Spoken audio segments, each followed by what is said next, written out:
Development of immunity, the learning outcomes are we should be able to state the two types of immune response, and then going to explain humoral and cell-mediated immune response, then explain primary and secondary immune response.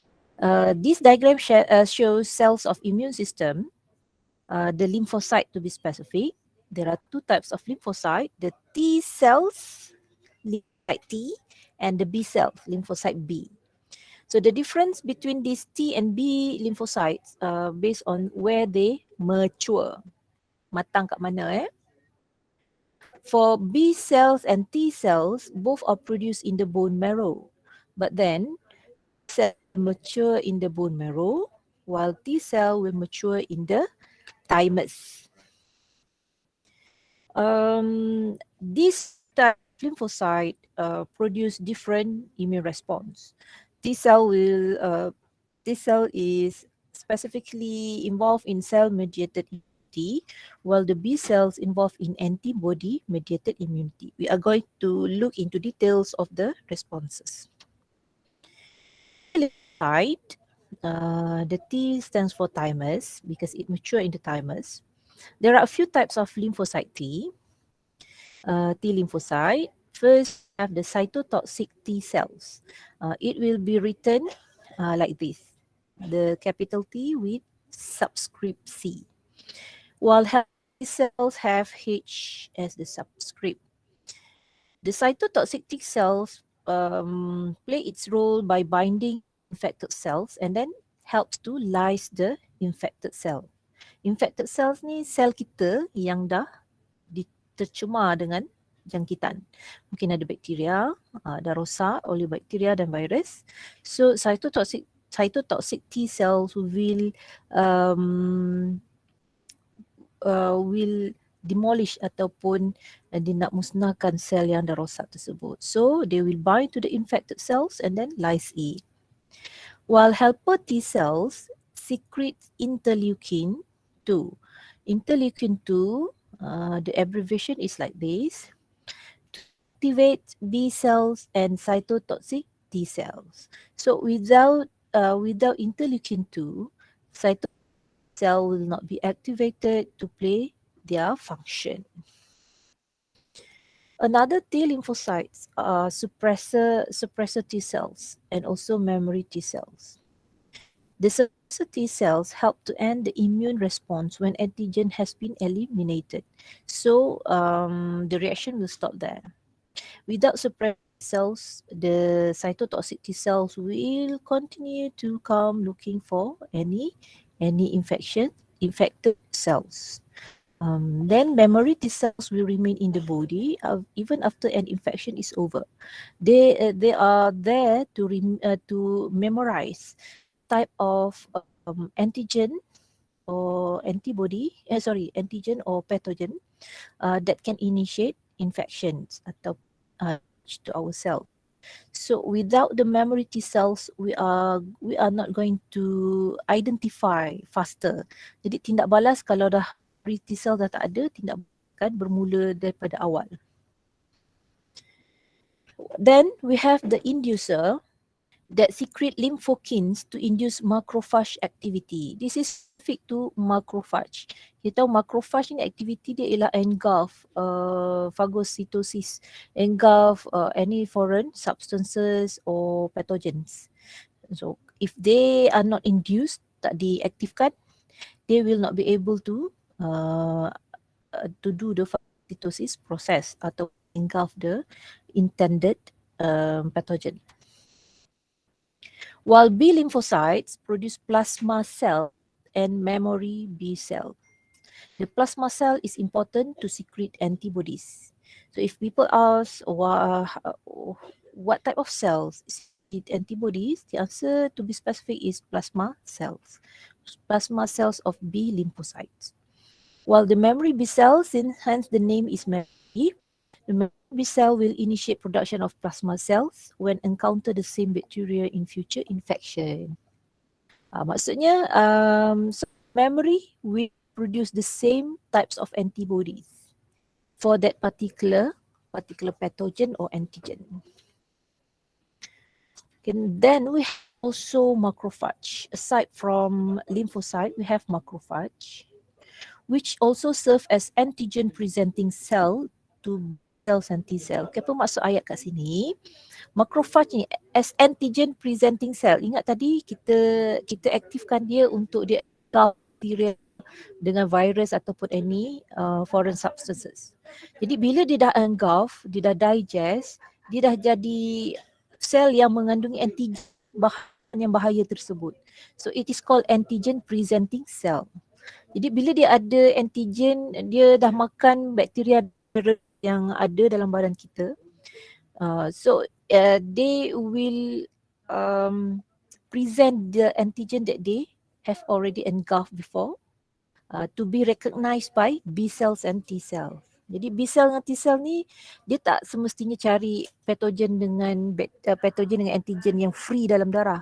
Tapi they also will detect any antigen that present in our own cell that is infected. Okay, faham Maksud dalam badan kita ni akan ada sel yang infected. Jadi sel-sel yang infected tu including macrophage, they are called antigen presenting cells. So the B cells and the T cells detect these kind of cells to act upon, then to respond accordingly. So macrophage serve as antigen presenting cell to be detected by B cells and T cells. They also engulf foreign cells tagged by antibodies. Mana-mana antibody yang dah bertindak untuk dalam 11.1 kita dah ada interaction by antibodies. So antibody tu bertindak, mungkin dia dah agglutinate, dia dah opsonize, dia dah neutralize, but then tak ada siapa yang nak musnahkan. So macrophage will take the action of destroying the foreign cells tagged by antibodies. Another function of macrophage is to secrete interleukin 1. So interleukin 1 is important to activate helper T cells. Okay, interleukin 1 activate helper T cell, then helper T cell will secrete interleukin 2. Nampak dah tadi fungsi ni. Secrete interleukin to activate B cells and cytotoxic T cells. So helper T cells need to be activated also, which is by interleukin. So macrophage is the cell that secretes interleukin 1, so it can activate helper T cells. Antigen presenting cell APC is any cells that present the antigen fragments on its MHC protein. MHC ni lah kita punya macam marker, identifier, macam kalau awak pelajar ada kad pelajar, kad matrix. So for our cells especially the macrophage, the lymphocyte, they have MHC protein, major histocompatibility protein. Jadi MHC ni akan membolehkan sel-sel ini mengenali sel dalam badan kita atau bukan kita. Okay. So if the MHC are tracks of another organism, so they will be detected as non-body cell ataupun antigen presenting cell. Jadi kita dah affected. So we are going to eliminate these antigen presenting cells. We are going to identify what kind of antigens are there presented by the APC.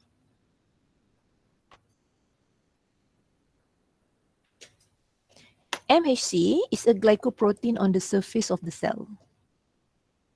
Example on B cells on macrophage. So the synthesis of this kind of MHC proteins is based on our genetic. So MHC act as the cell marker. Kita punya antigen tu, kita punya marker tu, kita anggap sebagai kita punya antigen. So darah kita kalau masuk ke dalam badan orang lain, dia akan identify, dia akan dikenal pasti sebagai bukan sel orang itu. So they will act on the blood. So the MHC is important in self and non-self recognition. So this what define. This is the structure that defines whether this cell macrophage is our own cell or not. There are two classes of MHC. The first one, the class 1 presents on infected cells, and class 2 MHC present on antigen presenting cell. Example macrophage or B cell. Dia presenting saja. Dia hanya memperkenalkan antigen yang dia dah bertindak sebelum ni. Dia engulf, contoh macrophage engulf the bacteria. So they use the protein from the bacteria, the antigen, to display it on the MHC. So cytotoxic T cells or B cells can communicate and identify the antigen. Once the B cell identify the antigen here, so they can produce antibody which is specific to this kind of antigen. So this is an example, a diagram that shows the communication of our cells to identify self or non-self. Okay, self or non-self. For this one, this is cells, the antigen, the self markers, MHC. Then our white blood cell will communicate with these cells and identify, oh, this is our MHC. So it will not be distracted. While if the white blood cell encounter another type of cells and identify this MHC is not compatible with us, so it will be identified as non-self. Then it will be engulfed because it is not our cell. So it will be destroyed. Immune response. There are two types of immune response, named as humoral immune response, humoral, and another one is cell-mediated immune response. Okay, let's look at for further explanation. The molecules of immune response includes interleukin. Interleukin is a protein that used by leukocyte to communicate with one another. Okay, ada dua, interleukin 1 and interleukin 2. So interleukin 1 is secreted by macrophage to activate the helper T cells, while interleukin 2 is secreted by the helper T cells. Then it will help to stimulate growth and differentiation of T cells and B cells. Okay.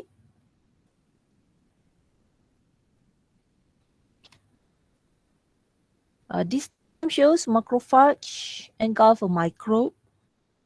Then it will present the antigen from that particular microbe and produce interleukin. So the interleukin 1 will activate the helper T cells.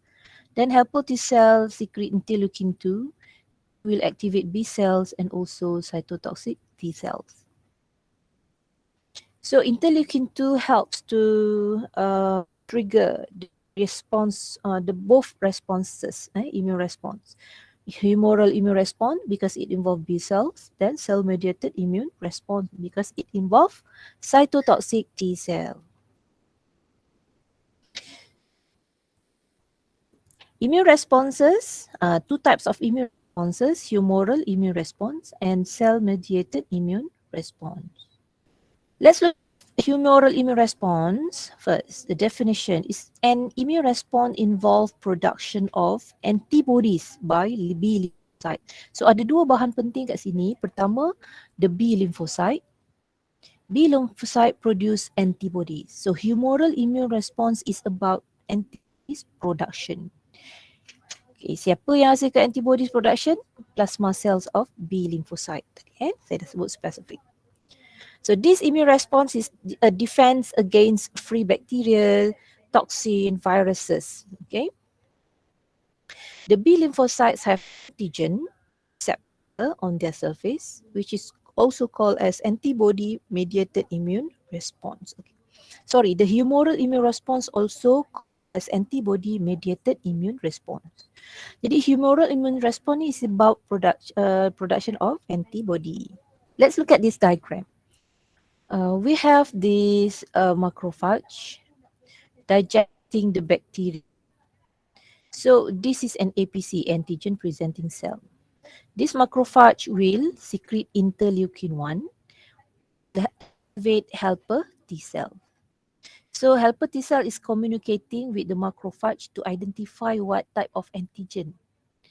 Okay, then when it is activated by interleukin 1, it will release interleukin 2 and communicate with a B cell.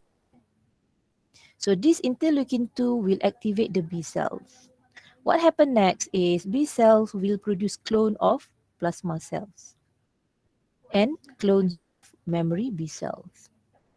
Plasma cell ni kena banyak lah sebab nak produce many antibody to act to response to the immune system, to the infection or to the pathogen. So plasma cell secrete antibody while memory B cell will remain in our body and wait for the next infection. Extracellular pathogens are engulfed and degraded into antigen fragment by macrophage. So the antigen fragment will be displayed with class 2 MHC on the on the outer surface of the macrophage. Okay, this is the MHC2 class 2 and this is the antigen fragment. So this is APC already. And this combination is called MHC antigen complex. So the macrophage become antigen presenting cells. Then helper T cells will recognize the specific antigen and binds to the class 2 MHC antigen complex on the surface of macrophage. So after the binding, interleukin 1 is secreted by the macrophage.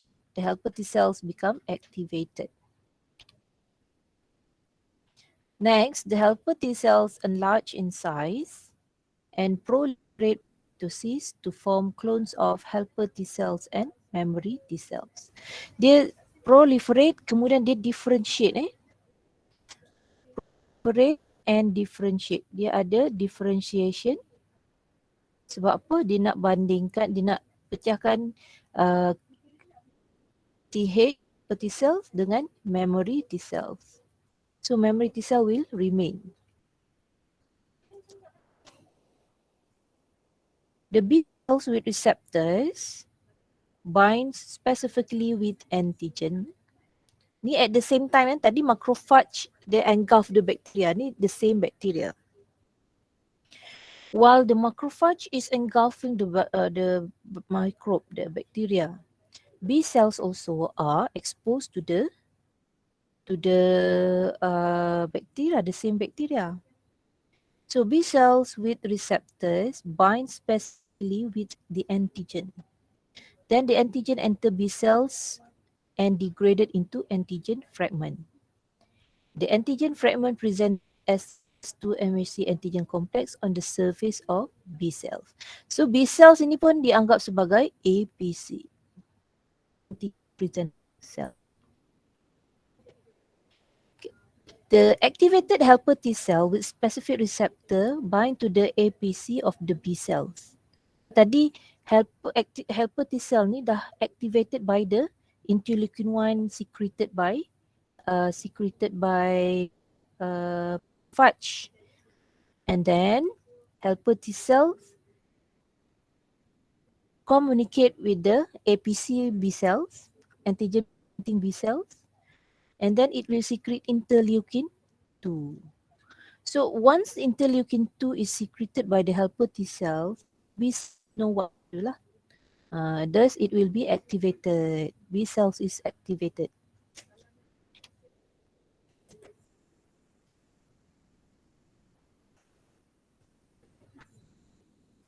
The activated B cells then will enlarge and proliferate clones of B cells. Because dia perlu perbanyakkan sebab dia dah tahu maklumat tentang antigen yang tadi daripada bakteria tadi. So they will share the same knowledge, what to do, what kind of antibody will be produced. So B cells differentiate into large number of plasma cells and small number of memory B cells.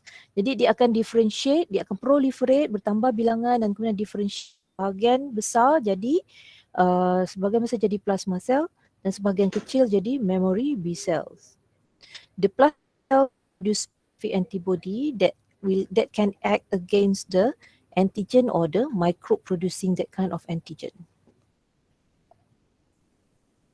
Antibody will function as it should, either by neutralization or opsonization or pore formation.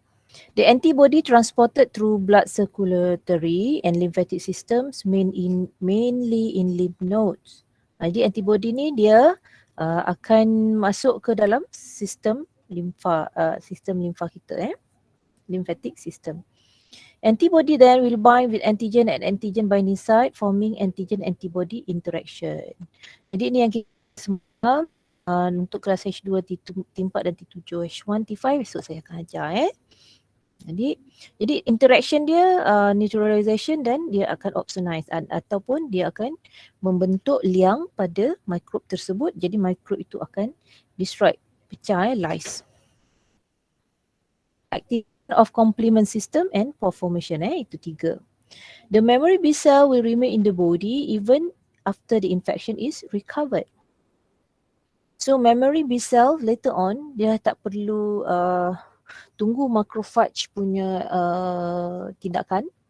So whenever they come same microbe, they will be able to proliferate and produce antibody and another memory B cell.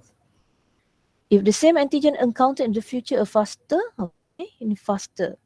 Bila the same antigen encountered in the future ni biasanya kita dah panggil sebagai secondary immune response.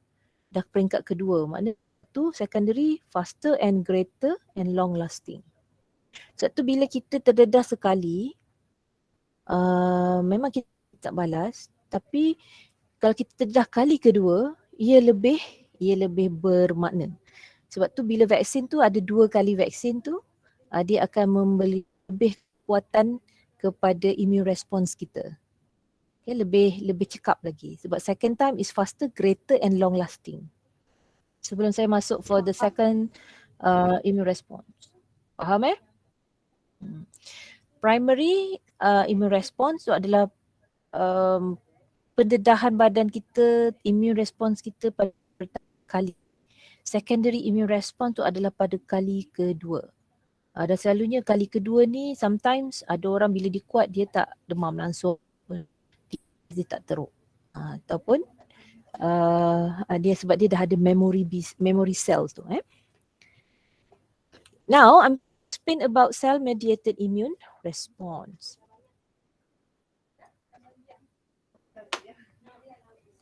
Cell mediated immune response is defined as immune response by T lymphocyte that will directly attack the cells that carries the antigen. It does not involve antibody production. So kena ingat cell mediated immune response dia direct dia akan musnahkan secara terus langsung. Sebab tu nama dia cell mediated. Cytotoxic T cell will act against the infected cells. Tak ada hasil antibody. It is a defense against bacteria and viruses within infected cells. It also attack on transplanted tissue cells and cancer cells because perceived as non-self. Jadi kita punya TC cells ni dia akan dalam badan kita mungkin ada sel yang dah rosak, terdedah dengan jangkitan, jadi dia akan bertindak ke sel-sel itu. Kalau kita terima derma darah, kita terima darah. Jadi sebab tu kadang ada orang ni allergic terima darah baru daripada orang lain. Walaupun jenis darah yang sama, tapi sebab darah yang masuk tu dia ada juga bahan-bahan asing. Okay, ataupun siapa-siapa yang pernah terima organ transplant. Jantung, batang, hati. Jadi sebabnya itu bukan sel asal kita. Look at the diagram here. Peringkat pertama ni sama dengan humoral tadi. The macrophage as the APC present the antigen MHC, forming MHC antigen complex. And then helper T cell communicate or bind to the MHC antigen complex. Then macrophage will secrete interleukin 1 and activate the helper T cell. Okay, the next would be different. Okay, the next would be different. Helper T cells, dia akan proliferate into memory cells and cytotoxic T cells lah. Yeah, produce interleukin 2, dia akan interleukin 2. So interleukin 2 will activate cytotoxic T cells. So cytotoxic T cells will proliferate again, ni cytotoxic T cell, ni tadi helper T cells yang differentiate into memory. Okay, at the same time it will produce interleukin 2, and interleukin 2 will activate cytotoxic T cell to proliferate and differentiate into memory T cells dan juga cytotoxic T. So directly cytotoxic T cell yang dah activated ni, dia akan direct acts against the infected ataupun any antigen presenting cell. First, macrophage detects, engulfs and digests the bacteria in body fluid, bacteria or virus. And the viral antigen is broken down and small ataupun the pathogen is broken down and small fragments of antigen displayed to MHC on the surface of macrophage, forming MHC antigen complex. Then macrophage become antigen presenting cells. Helper T cell bind to the MHC antigen complex on the macrophage. The macrophage secrete interleukin 1, thus it will activate the helper T cells. So activated helper T cells will enlarge in size and then it will proliferate, maksudnya dia akan menggandakan bilangan, and then it will differentiate into clones of helper T cells and memory T cells. Memory will remain. The activated helper T cells will secrete interleukin 2 to activate the cytotoxic T. Jadi cytotoxic T cell ni akan pindah.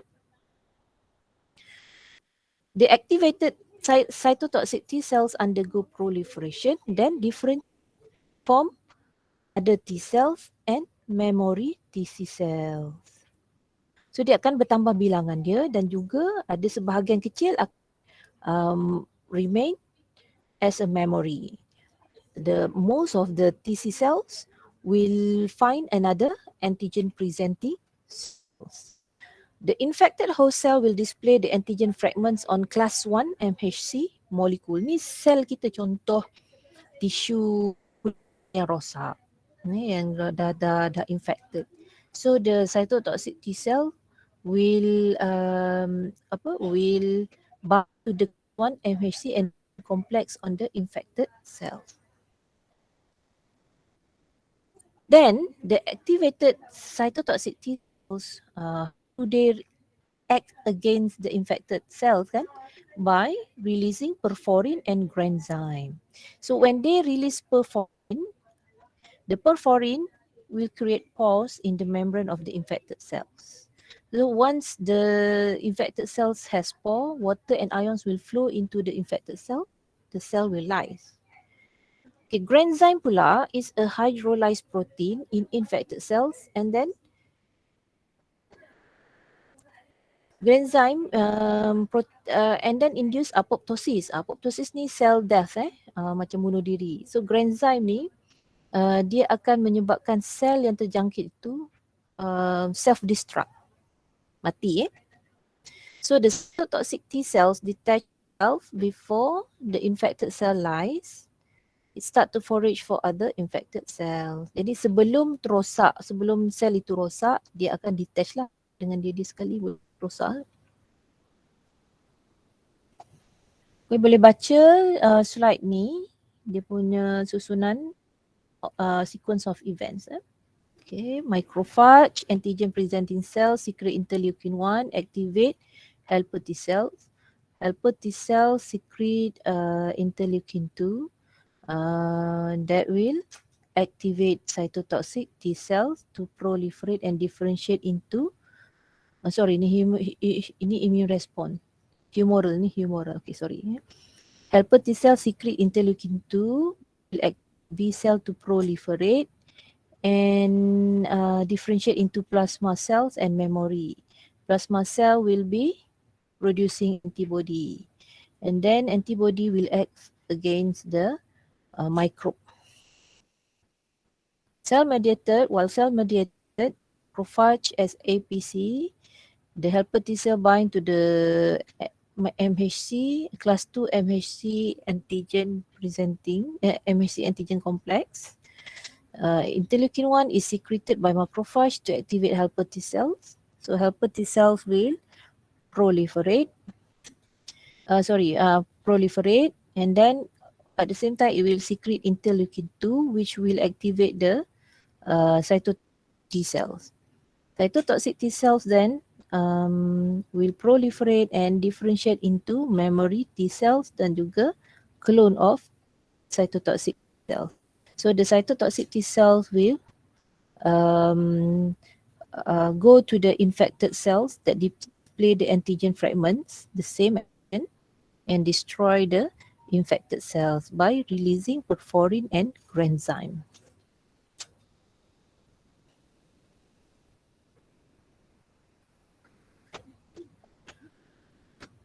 So the granzyme is an enzyme that helps to hydrolyze the protein in the infected cells, induce apoptosis.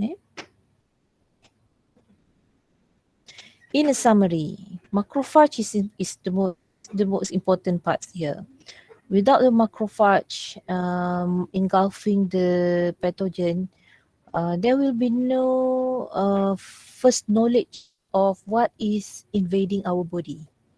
Macrophage ni sebabkan dia lah, maka kita mampu dapat maklumat tu. The helper T cells gain information about the pathogen invading our body. B cells produce antibody, so it's humoral immunity, while cytotoxic T cells will go directly, destroying the infected cells. Jadi humoral response, immune response ni, tindak balas dia menghasilkan antibody dan antibody bertindak ke atas pathogen itu. Manakala cytotoxic T cell, dia akan bertindak ke atas sel kita yang dah rosak. Okay.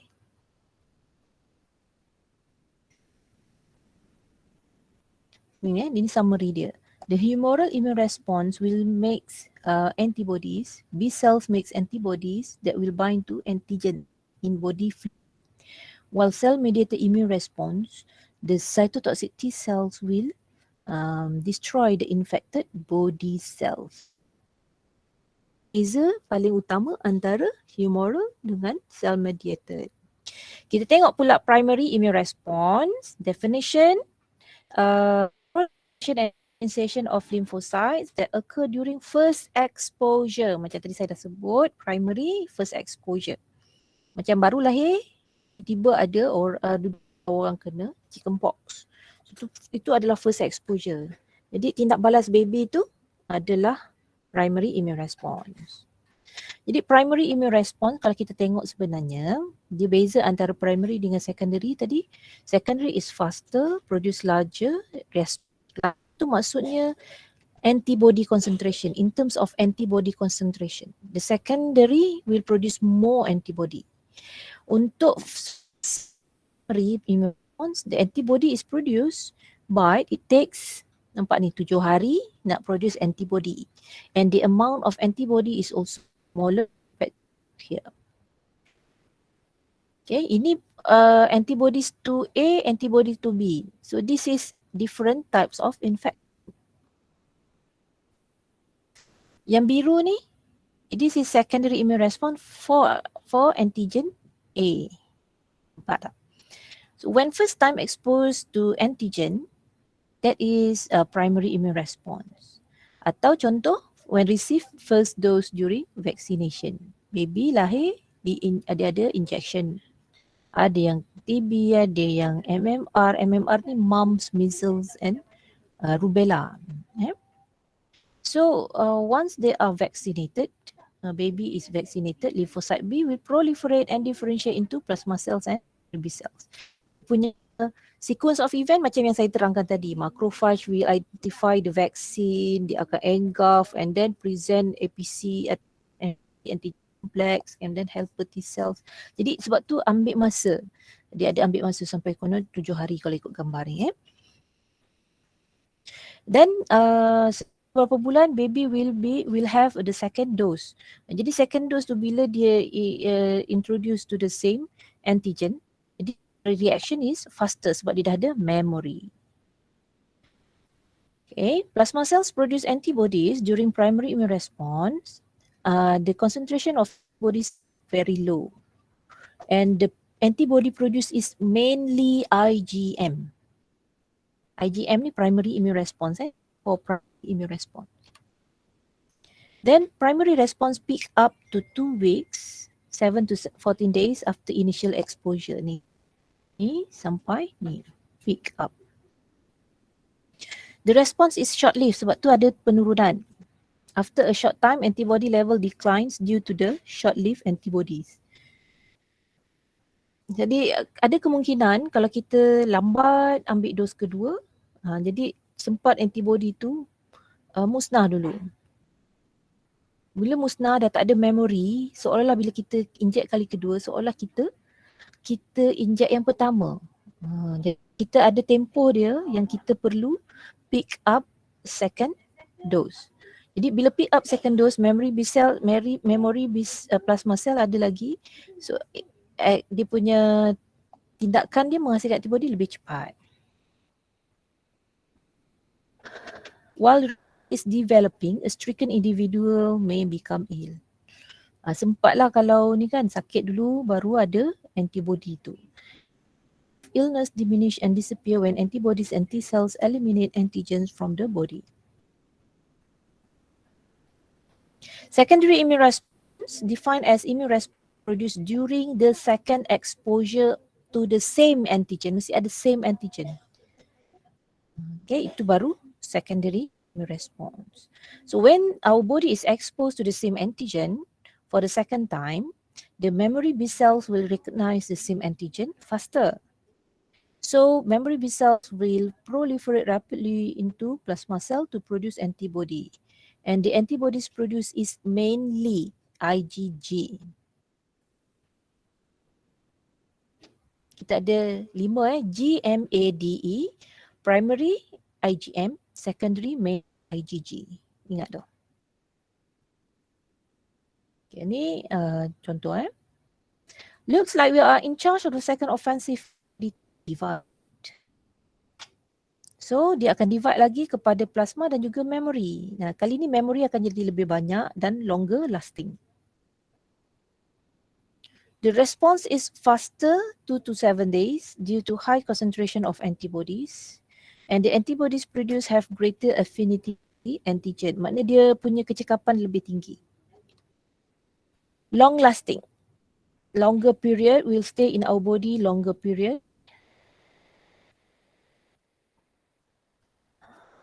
Advantages of antibodies characteristics produced during secondary immune response compared to primary. Ini bila kita compare, kita nak tengok dari segi perbezaan mana yang lagi cekap, mana yang lebih tu, kita akan tengok dari segi response dia bertindak bila. Faster response for secondary, the concentration of antibody, the type of long antibody maksudnya hayat antibody itu, then their affinity. So sebenarnya 1, 2, 3, 4, 5 Ada soalan nak tanya? Jadi secara summary lah, saya menyimpulkan apa yang awak belajar tentang immunity. Pertama you belajar antibody apa dia, antibody dan classes of antibody. Yang kedua, you belajar tentang immune response. Ada humoral immune response, cell-mediated immune response.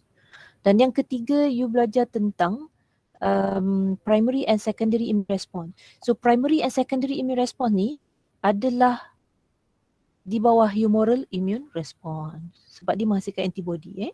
We are talking about humoral immune response. Konsep yang sama untuk cell mediated, cuma sebab cell mediated kita tak cerita pasal antibody. Jadi primary and secondary immune response ni soalan yang keluar nanti, dia akan berkisar tentang antibody. Ingat balik ni contoh-contoh types of immunity, contoh-contoh dia natural active immunity, contohnya adalah chickenpox. Artificial ni, chickenpox ni bila kita expose to the persons yang ada kita. Manakala BCG rubella ni biasanya ada orang tak ada tapi kita vaccinated. Jadi bila vaccinated dia artificial. Contoh passive artificial antibodies from other sources, usually from animal. Contoh antivenom in snake bites. Jadi orang yang nak belajar menguruskan ular ni biasanya dia dah ambil dulu antivenom beforehand. Maknanya before the class. Dia kena patuk ular tersebut, badan dia dah tahu how to react to the venom.